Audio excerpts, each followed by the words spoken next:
Hello and welcome to the Outdoor Gibbon podcast, episode 7. Podcast with Lee Perryman, who came to visit for his first stalk to Aberdeen. You will see that Lee's obviously got a presence on social media, and we'll crack on with that podcast.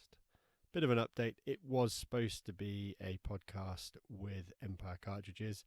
However, due to technical difficulties and just timings, we will bring you that podcast later on. I'll apologise now for the sound quality. We did record this in a gatehouse that Lee was staying at in a very echoey kitchen. So there might be some funny noises that come back and a few bumps and bashes on the table and things like that. But obviously we'd just come back in from stalking, butchering a deer and all the rest of it. So yeah, probably a bit tired by the time we were doing this podcast. Hello, so we have another podcast here today, and we have Lee Perryman. Most of you will know him from Instagram, being the airgun shooter, face of Harkeela, and pro staff for Pulsar. So where are we at the moment? Well, he's travelled all the way up to Scotland, and we are currently sat in a wonderful gatehouse just outside the town of Turriff. The estate dates back to 1346, and we're here just to record this podcast regarding obviously Lee's first deer stalk and a bit of history about him. So I'll pass you over to Lee now, who's going to sort of give us a bit of an insight as to how he got into shooting, and we'll see where this podcast goes from there. Hi Peter, thank you for the introduction. Yeah, I've been shooting airguns now for 24 years. I don't really know how I got into it. I just one day fancied to get an air rifle, you know. So for my first air rifle was a Theoben Rapid 7. Okay, yeah. Obviously one of the best at the time, but I just started a new job, so I just fancied something nice. So I went for that, and I can actually remember snapping the magazine Right. on my first load. Wow. Okay, so yeah, because the Rapids were obviously, they were sort of a bit of a, they started off being a bit of a rough and ready airgun, weren't they? They were sort of manufactured, knocked together, and everybody liked to customize them. Yeah, but they're just complete workhorses in the field. You know, they don't let you down, and very good rifles. So things just spiraled from there. I didn't really take to social media for, well, a couple of years ago. I used to shoot for Daystate for 8 years. So I used to send my photos directly to them. I never really posted anything on social media. But when lockdown came, I thought, you know, maybe I'd just start an account, put a few things on there and see what happened. Yeah, because you seem to have a fair following, and it's grown pretty well. Yeah, well, I write for Airgun Shooting Magazine, but I'm not actually on board with them. So I just write what I want and the products I want to review. So I just give honest reviews. I think that's one of those things nowadays, isn't it? We were discussing it, I think, when we were out in the field about honest reviews of kit and stuff like that. And sometimes you find that kit potentially is reviewed because somebody's been given it free, and they want to write a good review because they feel sort of embarrassed not to. Yeah, obviously. Well, this weekend's taught us a valuable lesson. You know, we've had the right kit to go out and do what we've done. So if you just take something for the sake of taking it because it's free, but it doesn't actually work and it's not going to do what you need it to do, it's a waste of time showing it to people, you know. So we'll just set the scene. So obviously I was talking to some of the Harkeela staff at the Scone Game Fair, and a discussion came up about deer stalking, and I put out an invitation, and one of the chaps, Phil, had basically said, oh, my friend Lee wants to really go stalking. So I sent Lee an invitation to come up to Aberdeenshire and potentially get his first deer. His comment to me, his exact words to me were, I want something that's a challenge. So this weekend we made it a challenge, I believe. Yeah, definitely. To be honest, in the past I've been offered a few deers, but you know, I've had the kind of inkling that they were like farm park deers, right? Which I'm so grateful for the offers. But for my first deer, I wanted to work for it. Well, I think we worked for it. Obviously, as I said to you, clear fell is something that's is pretty tricky to work across. So, Yeah, it was certainly an experience. I think we'll come on to that later on in the podcast and discuss that. But you obviously test a lot of kit, and everybody who watches your social media profile sees you shoot a lot of squirrels and rabbits. How do you think that your kit, compared to somebody like me who's obviously a deer stalker, do you think the Harkila kit or the Pulsar kit has the same place in the ergo market as it does for the deer stalking market? Yeah, I think obviously up where we are now in Scotland, the conditions are a lot harsher than what we have back home, but we're still going out into the same field, into the same forest, into the same rain, into the same mud. So, well, unless you're a sofa shooter, what we've been talking about, you need good kit in the field. No, yeah, absolutely. And you find something, I think, that actually just works, don't you? You find a piece of kit you trust in, and then you kind of stick with it. Yeah, definitely. I definitely agree with that, you know. And what I'm using at the moment is just absolutely perfect for my needs. Excellent. Oh, that's good to know. So obviously, yeah, because you've been out and you've had different bits of kit on test and shown me different things that you've been using throughout the week. What do you think the sort of the best piece of clothing you've got in that lineup really is at the moment? Ooh, that's a tricky one. The best piece of clothing. Yeah, the best piece, your go-to, let's just say. I really like my Harkilla Ragnar trousers at the moment. Okay. I think they're just comfy, silent, and yeah, they're not a nice a garment, you know. So are they a lightweight summer trouser, or are they a winter trouser? Are they sort of a thicker material? They're more of a summer wear. Okay. And they've got the Scandinavian look about them as well, which I kind of like. Okay, yeah. No, that's obviously, yeah, you've seen me. It's mostly the old Pro Hunter trousers, purely they're a thick old trouser and things like that. They're used and abused, and that's what works. As I said, we've already discussed that. We find a piece of kit that works for us and we don't change it. So let's talk about why you're here, really. So yeah, we were going deer stalking. So Lee arrived, and the first thing I wanted to do was to get him out to have a go with the different types of rifle. And he had a choice. He could either shoot a 223, which in Scotland is a deer legal caliber. It's not a deer legal caliber in England, but it is a deer legal caliber, but it's not legal for roe in England. So it's legal to take a roe deer in Scotland with a 223. But also I gave him the opportunity to shoot the old trusty 308. So we met up and we basically set some targets up and we let him have a go. So yeah, how did you get on with that? Well, I've never met you before, Peter. When you post a lot on social media, you know, you kind of like saying you can like shoot a little bit, you're putting all these photos out, but you're out and you're doing this. You've driven 8 hours up to Scotland. You stood in a very windy field, shooting off quad sticks, what you don't shoot of, shooting a gun, what you've never shot before, shooting next to a friend you've never shot next to before. So, you know, the odds are kind of like stacking up against you. But yeah, no, I love shooting the gun. I think we were bang on. Yeah, so we set 2 targets out for Lee. First of all, we set him out a 0 in target, just about 100 yards down the field. And then we set one of my classic that everybody will have seen if they followed my social media feed, is my black hardwood or timber deer silhouettes. So it kind of gives you the feeling of you've got this black target to actually try and find an aim point on.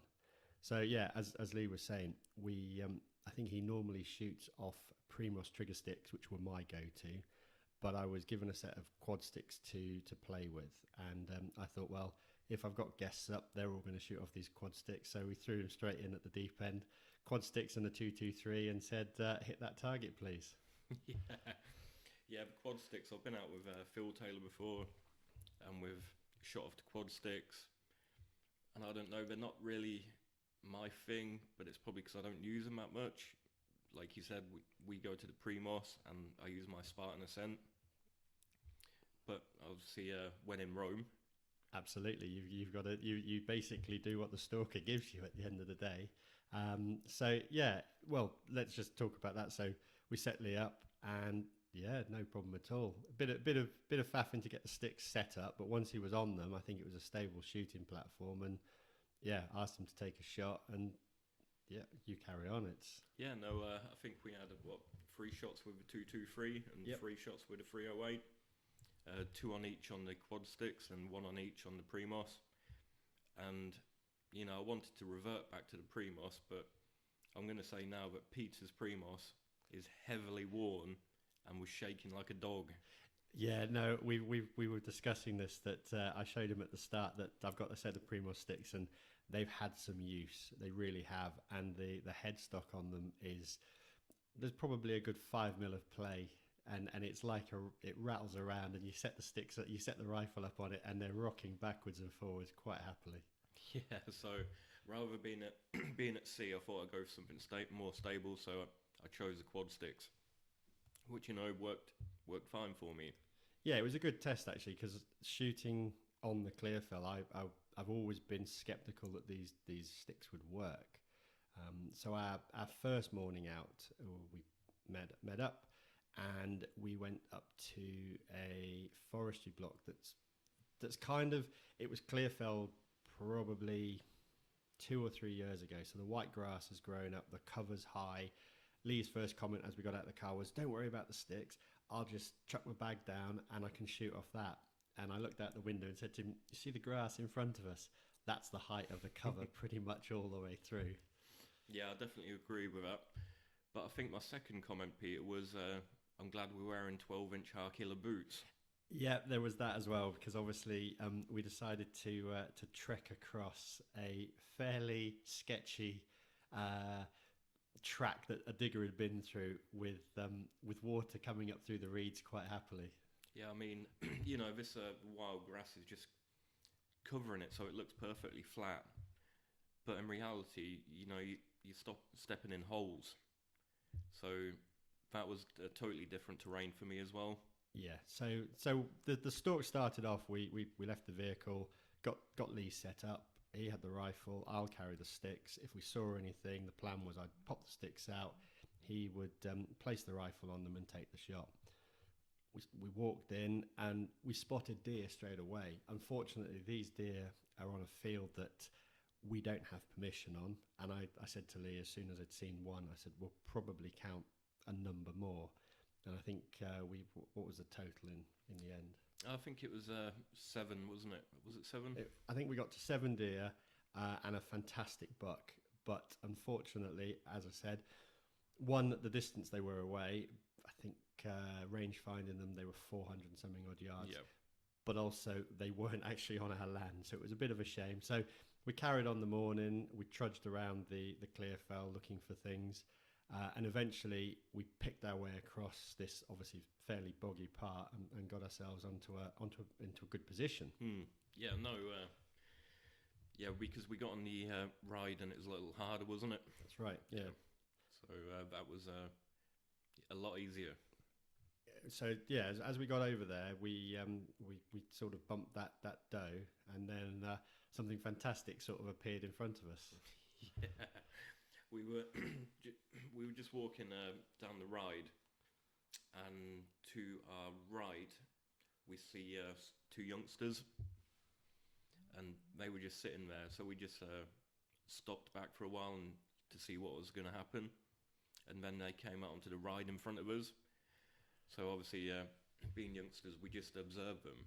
I got my camera out to record them, and unfortunately, I never even pressed record. On a magical moment. Spur of the moment, literally, you could stroke these two yearlings, and I've got this camera next to me, thinking, "Oh, he's getting all of this on recorded." And after they disappeared and disappeared back into the undergrowth and headed off up the field to find Mum, there was a comment of like, "Oh, that didn't record," which was a bit of a shame, really, because it was a real magical moment. Yeah, that was really nice to see, So we kind of concluded the morning at that point, and we went and got some lunch because obviously by that time it was coming up for midday. I said to Lee, "We're going to just nip into to another bit of forestry. It's another Clearfell. It fell down in Storm Arwen. They've just finished harvesting and getting all the timber out. So drove round, big timber stacks. We're driving up the track, and I think it was, I can't remember who spotted it, but to our left there was a fantastic buck in probably about 100 yards down in the Clearfell. Yeah, he was absolutely gorgeous, wasn't he? And we stopped the truck. We see him, he see us. So then Peter rolled the truck back behind a log pile, and we slowly made our way out to the truck, to the log pile and around it, but unfortunately gone. I think as we rolled back and disappeared and spent a few minutes sort of trying to get rifles and kit sorted out, he'd made his descent back to the tree line, unfortunately. Yeah. So the decision, I said to Lee after that, it changed all the plans, because obviously this Clearfell had been fairly disrupted and we haven't seen many deer on it. But to see him up there, it was like, right, well, we'll make plans differently for that evening, and then we'll take it from there. Yeah. So yeah, I'll kind of let Lee tell the story from that point on. Yeah, so Peter picked me up later in the afternoon and made our way back to that same permission, parked up, had a chat about things, discussed what we were going to do, had a safety check, and then started the stalk. I think I was concentrating on something else at the time, but Peter spotted the same buck in the middle of the Clearfell. So we both dropped to our knees. This is about 40 yards out from the edge of the Clearfell. So then, rather than just to walk into it, we crawled on our stomachs for about 40 yards to the edge of the Clearfell. I managed to get a really nice stump so I could get on the bipod, and there he was, still in the middle. We had the wind. Wind was right in our favour at the time. Yeah, the wind was absolutely fantastic. You couldn't have asked for almost. It was almost too strong, but it was enough to disguise any noises or communication perfectly, and there was no way in any way we were going to scent this. And continually spotting that buck for Lee, he had no idea there was anybody there. No, it was just a perfect scenario how it was playing out. You know, at some points I thought, you know, it can't really be this good. Something was going to happen. It was almost like, yeah, as a friend sent us a message after we'd taken the buck. It's like, a good job I tied that to a stick for you, wasn't it? So it stayed there. But yeah, you couldn't have asked for better. Broadside, the buck kept looking down the hillside. It wasn't moving. He was quite happily just browsing away. Lee seemed to be quite stable. A couple of asking checks every time. Are you able to take the shot? Can you see? Unfortunately, my position was probably about a foot lower than Lee, and all I kept seeing was sort of a few twigs obscuring this buck. But where Lee was, up with the rifle, it's my Tikka M65, 595 even, sorry, in 223, with a lovely meoptoscope on it, 4A reticle in there. I think everything was set up right. Magnification of 8, you could see the buck clear as day. It was bright, it wasn't dark. We'd only been in the woods probably less than 45 minutes. Yeah, I mean, it sounds kind of quick what we did, but it wasn't rushed at all. It was all executed to perfection, really, wasn't it? I mean, how it just laid out, it rolled out for us. Yeah, no, absolutely. So we're in that position now, and Lee's up on that stump, made sure he's comfortable, everything's right. And yeah, basically controlling his breathing. You're always there when you've got somebody out stalking and you're listening to everything. I was probably more tense than he was at that point, going, this is a cracking buck to take and everything's right. So carry on with yeah. I mean, I haven't actually said this to you before, Peter, but I'm actually glad that I was on the stump with the bipod rather than not stood up with the quad sticks. No, I kind of assumed that would be the case. I was fully expecting that you'd have liked the position, and that's why when we got out the car, when I got there, I said, I'm going to put the bipod on for you, because there's a good opportunity and a chance that we can use some of the natural terrain or a stump to potentially get a shot. Yeah. So the topography of the land that we're actually shooting on is kind of a hill, and all the rides from all corners of this permission lead up to an apex point, which is where we were. So because it had been recently felled, all the stumps were fairly fresh. There was no high cover in there, and kind of had an inkling that this, if we'd seen the buck there earlier on in the day, he was going to pop back out. So yeah, by walking in right to this centre point, we could play the game out in our favour, which we did, I think. Yeah, I do not think that, even if we went to that buck and asked him to move a foot in a different direction, we'd have got a better shot. No, absolutely. The positioning was great. He did move just before Lee took the shot. He took a step, actually, which probably made his positioning even better. He stepped down the hill slightly more, just putting himself in a much better position to actually to take the shot. So yeah, at that point, can I take the shot? Yes, you can take the shot. Yes, you can take the shot. Take the shot when you're ready. And I just heard a crack above my head as the 223 went off. And yeah, I'll let Lee give you his feelings and what happened next.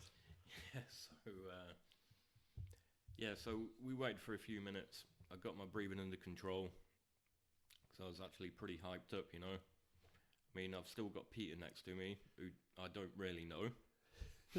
Exactly. I've still got the setup I don't know, and the terrain, but everything got controlled, and I took the shot. Watched the buck through the scope. He jumped about 10 foot and then fell. So I was pretty happy with that. So myself and Peter waited for 30 minutes, and then we made our way down to him. Yeah, just before making our way down, actually a smaller pricket walked straight back in. It's a little spiker, so probably a year old, 2 years old, just walked back into the clearfell, right in front. I think Lee's buck was 158 yards, and this guy was about 100 yards away.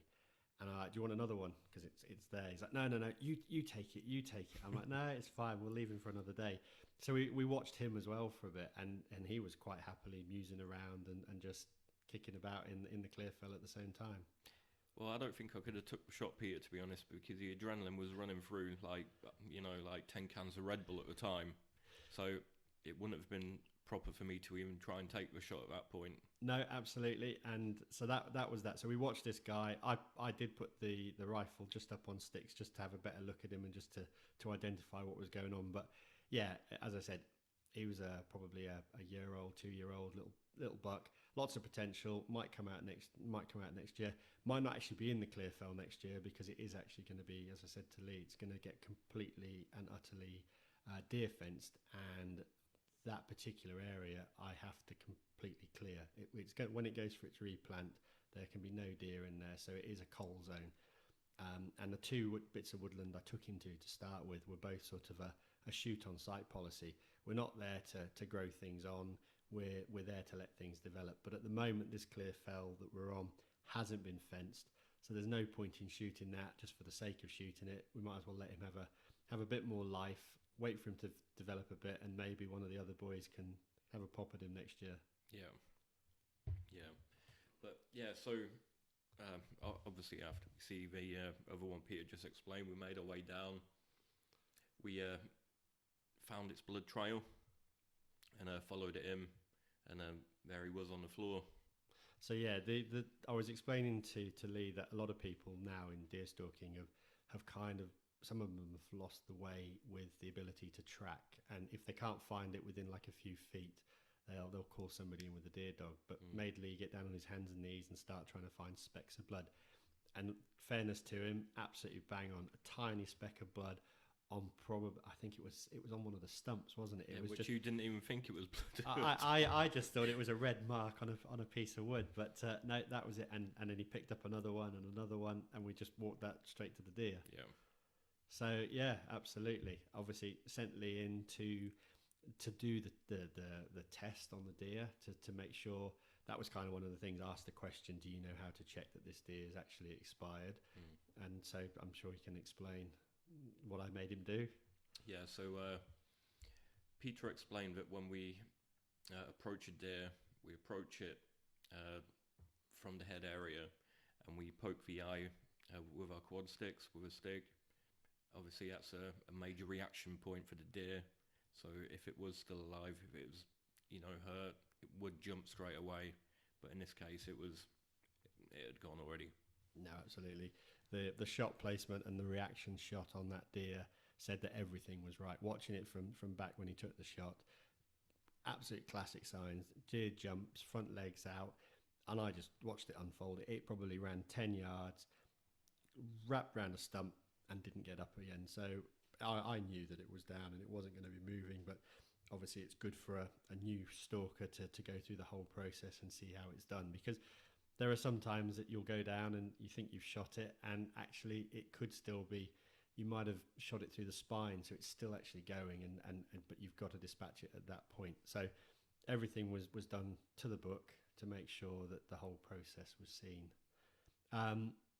The big question now really is, obviously Lee shoots a lot. He shoots a lot of squirrels, shoots a lot of rabbits, but I think this is sort of the biggest mammal you would have taken.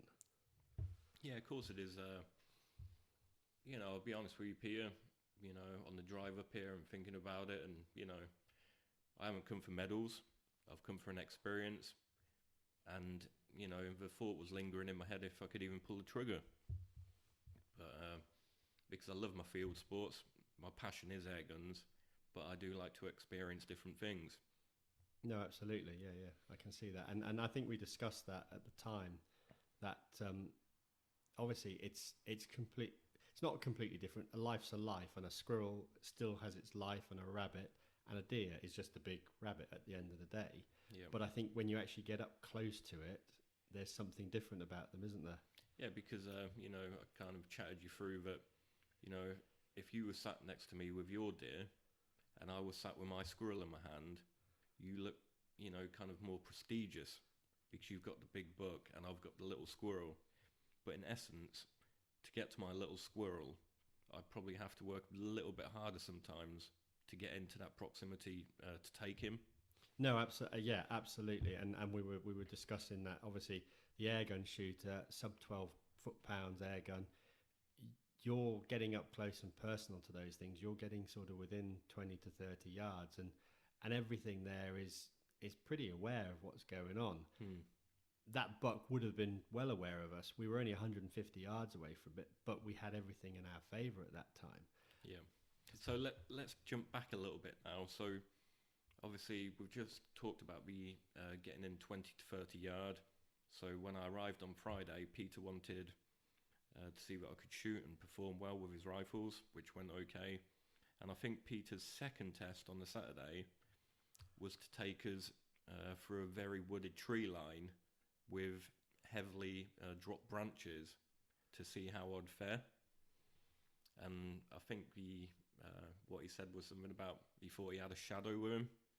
Yeah, no, absolutely. It's so nice. Obviously, I take a lot of people out stalking, and one of the keys is it's a bit of a test to see how noisy that person's going to be, because I started stalking Seeker deer, and we were discussing that if you make a noise or close the car door, everything for the next couple of miles pretty much knows you're there.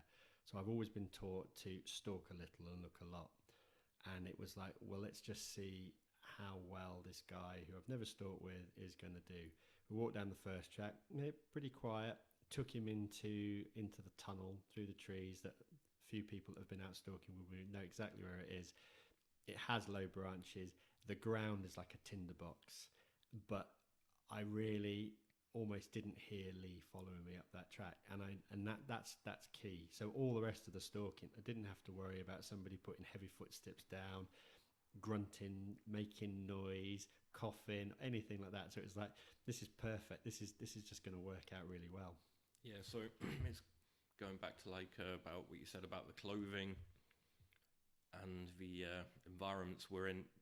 It's all the same environments and same clothing, Exactly, and I think that's one of the keys. And quality hunting gear, if you take it that way, you want to be able to move in it and not make a noise. And unfortunately, there's other products out there that people buy, and they're incredibly noisy, really, really noisy. Like you walk down a track, and it's just like you've got shh, shh, shh, shh, and you're just like, this is just we're not going to do this. But you get away with it with the row on a good windy day. Yeah. But on a completely still day, it's a game. It's another thing altogether. Is it like one of those 80s shell suits? we used to get? Pretty much, yeah. Yeah, absolutely. It's just one of those things that it can be so distracting, and if we can hear it, the animals of the forest whose hearing is far better than ours probably know you're coming. Yeah. So yeah, that's one of the keys. So yeah, I was happy that you could stalk with no problems there. And I was willing to push Lee that bit further as well. And it's like, if that deer comes out at 200 yards, I've got no problems. My rifle is perfectly zeroed. You're a staple shot. You can take it. The look on his face was sort of like, I'm not going to be taking a 200-yard shot at a deer. Yeah, but I felt comfortable. Yeah. Else I wouldn't have taken the shot. No, absolutely. And we ranged it and we checked that deer and 158 yards. And I said to him, that 223 will drop it perfectly. Yeah. So no issues there. So we were discussing that obviously you pulling the trigger is kind of the clinical bit. As long as that goes right and the deer's down, that's the easy part done. Yeah.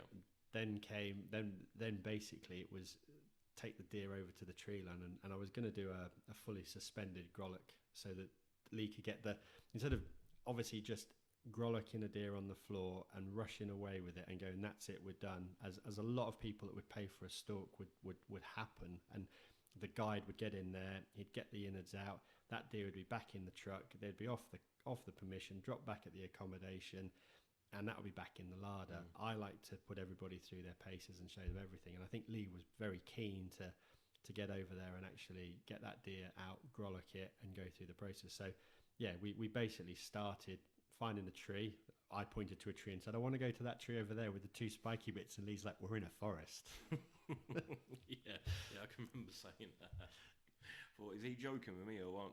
so we set off across the clear fell to the actual tree line, and I've got two stainless steel hooks in my pocket, and basically showed Lee where to put two cuts in the back leg, and then hung it up into the tree. And I'll let you carry on describing what the next part of the process was, because obviously it's all new to you. Yeah, well, I was kind of in mixed emotions already about shooting the deer, you know. I mean, I haven't done it before. I kind of felt, a bit sad about it. I'm not a killer. But yeah, and the second part, I wanted the whole experience. So this is why I wanted to go through this with Peter and properly grollock the deer, even if it would have made me a bit queasy, But Peter showed me expertly how to go on, what to cut where, what incisions, and yeah, it just fantastic experience with that.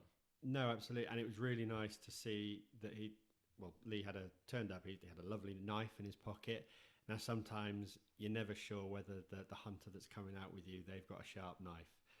As most people know, my knives are usually like razor blades, and they need to be, but the knife was sharp. Everything I asked him to do was great.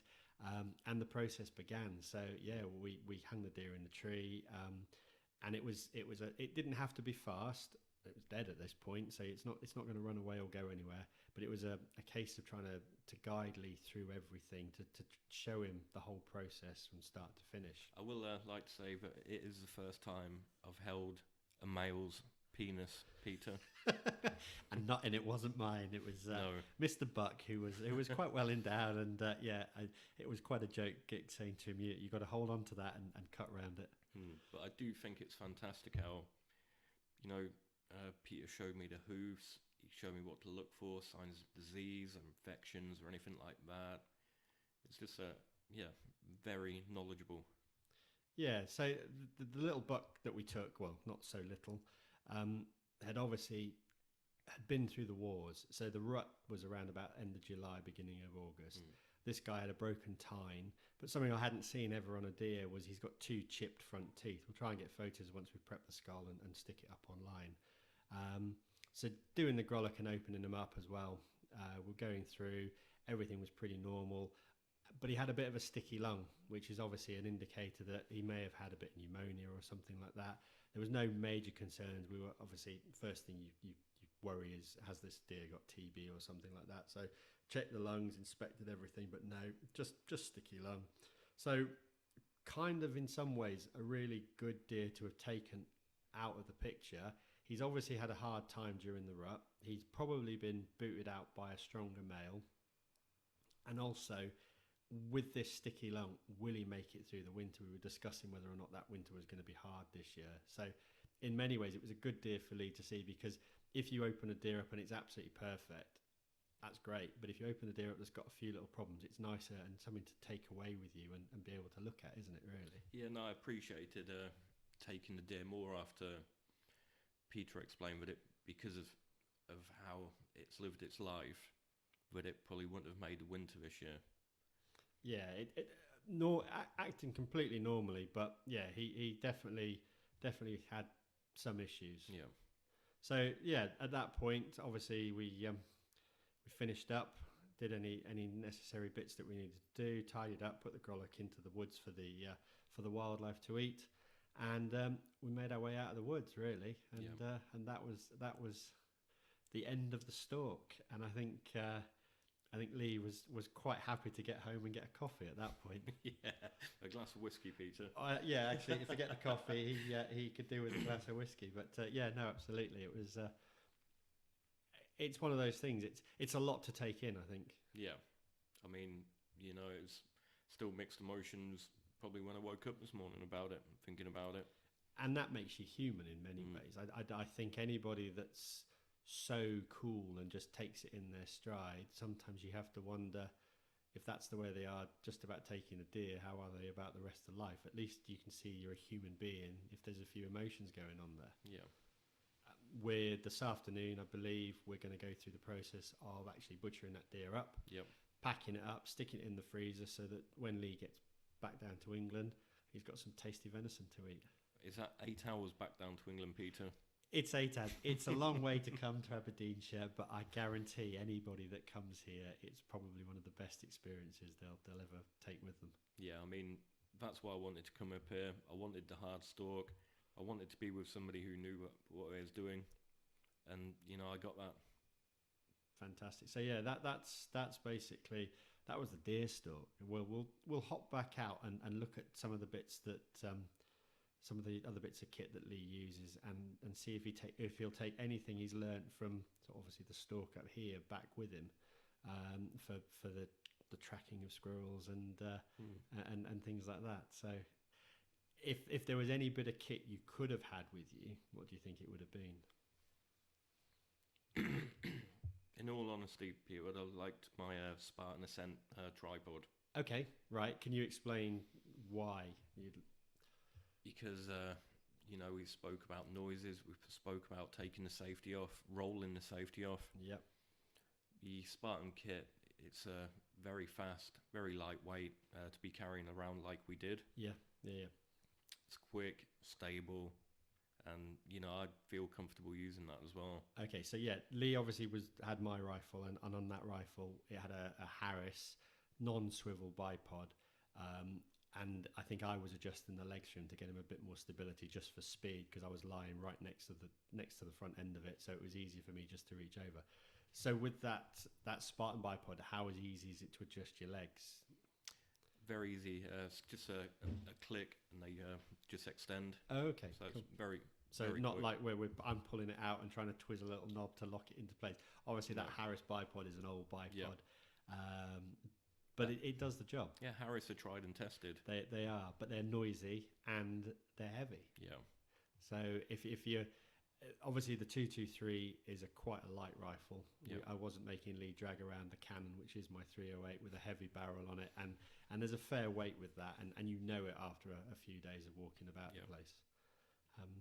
So is there anything else that you'd have wanted here, or was there everything? I think everything was absolutely perfect, what I expected. Yeah. The optics you were using, can you explain what binoculars you've got? Yeah, I was using the GPO Range Guide 2800s rangefinders. Okay. I mean, the German glass on them, absolutely fantastic. Worked well. Super pinged. So the reason, okay, just explain. Obviously, I've got a set of Steiner, Yep. which aren't rangefinders, and I've got a separate rangefinder. Why are you? I don't normally get my rangefinder out, as we explained about telegraph poles or electricity poles, Yep. distances, and fence posts. So I'm kind of a bit more sort of, I'll take a guess at the distance and work it from that. Why is a rangefinder so important to you? Because most of my shooting concert is woodland shooting, Okay. so I don't have the luxury of fence poles everywhere, and you know, Mansfield's 20 miles away, kind of thing. Okay, right. So, and distance up in trees, you know, you get a bit. Sometimes you just can't judge it. Okay. So, as we spoke about, I'd rather take a clean kill. Yep. No. So I use my rangefinders every time.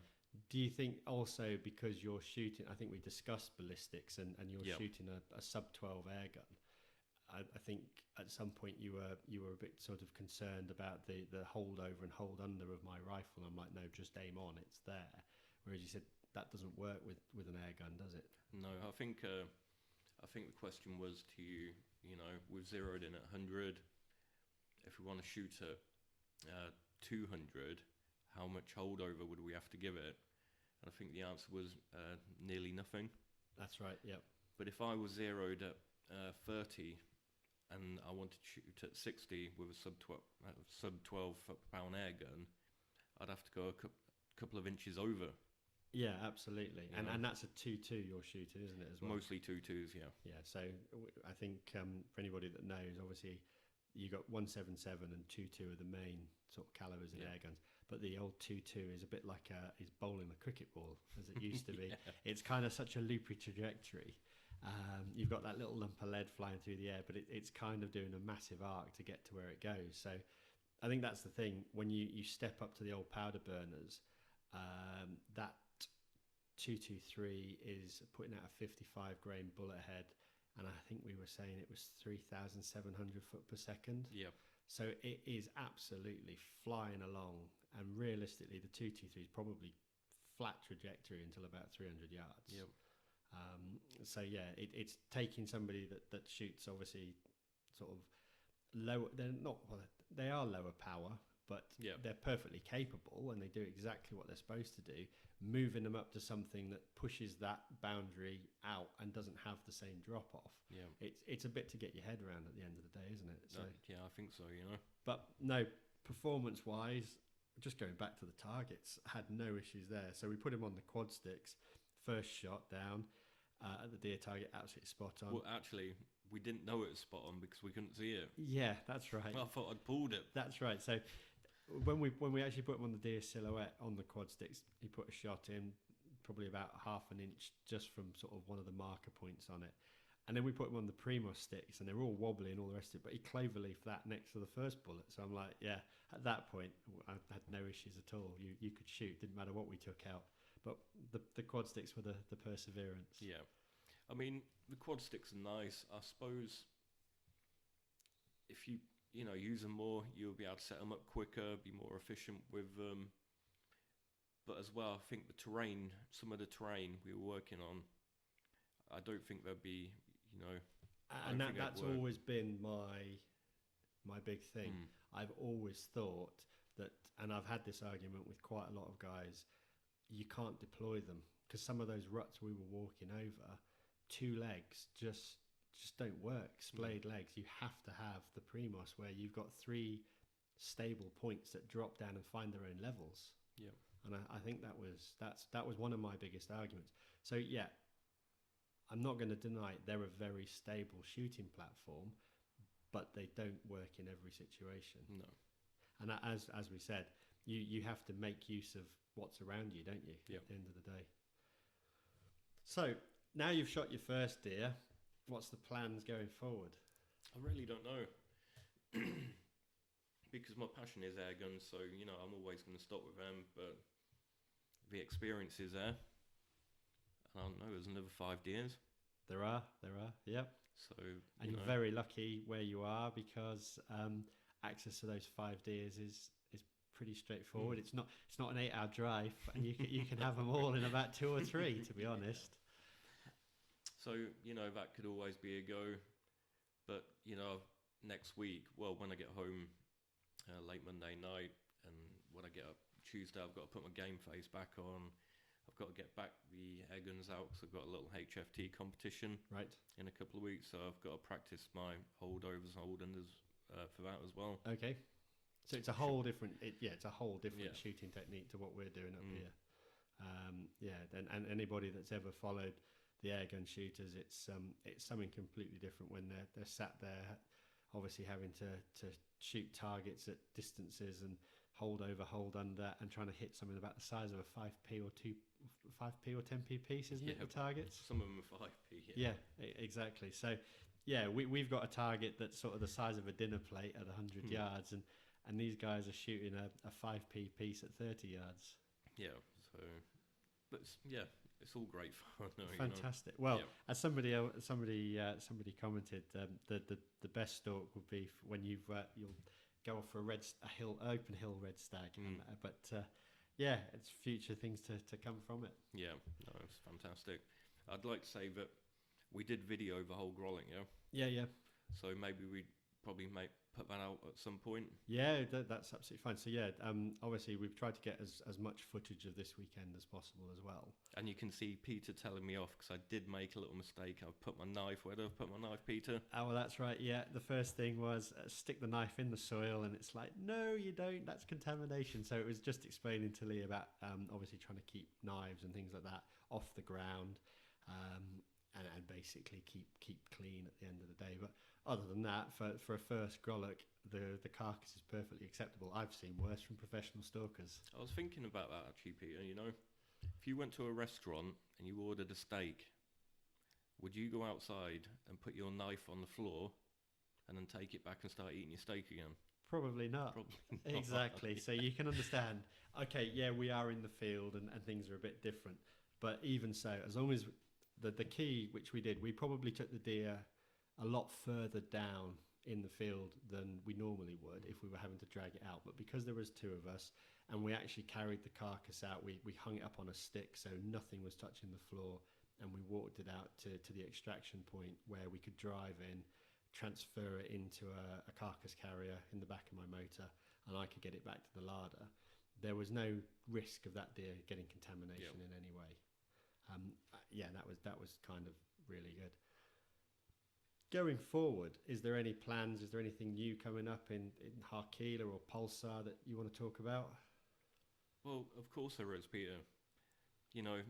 These big companies are always working on the next step. Okay. But unfortunately, I don't know, and if I did know, I wouldn't be able to tell you anyway. That's all right. So we'll have to keep watching what Lee comes up with and see what the next best thing is that's coming out of these. But obviously, if there's any questions you've got about kit, this guy's testing it and he is putting it through its paces, and it's always handy. It's been quite an experience actually, listening and seeing some of the items that you've brought with you and looking at the technology that they've been throwing at stuff and where it's come from.